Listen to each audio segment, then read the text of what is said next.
One of my earliest memories is a feeling that I could see individual atoms. As a kid, I was certain that I could see the atomic structure that things are made of. I was so amazed by this that I ended up asking my father a bizarre question. I said, "Does everything look like consisting of tiny, tiny dots because everything is actually made of tiny dots, or because our eyes are made of tiny dots?"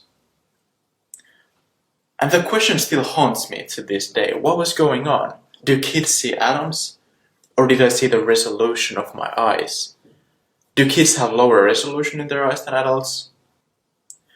The question is not scientific, but experiential. If you look very, very closely at anything, you start to see a tiny amount of grain.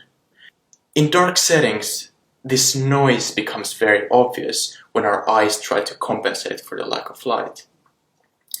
And that noise reveals something profound. It is a proof of the two-dimensional nature of our vision, an artifact of the image processing system between the visual data we get and the spatial observation we have. Our everyday life is dependent on the assumption that the world is three-dimensional, but we've never actually seen it.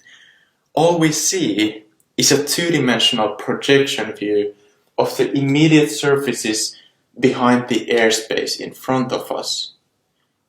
Right? That's why I see the can and not the liquid, and not the air between. This is all common sense. But what is not common sense is just how common sense it is. How much we trust our vision, how precise and reliable this 3D scanner is. It really feels like we're living in a 3D model where we have perfect data of our surroundings. But in reality, 99% of that data is made up by our memory and imagination.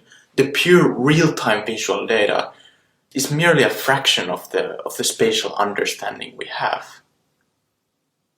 If you disagree with me, I'd like to hear your answer to this question. What is behind you right now? What is underneath the floor you're standing on right now? You have no idea, but you trust it with all your life.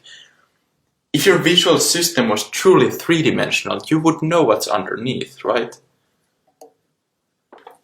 I didn't see atoms as a child, nor did I have a superior visual capacity. What I saw was my own image processing system.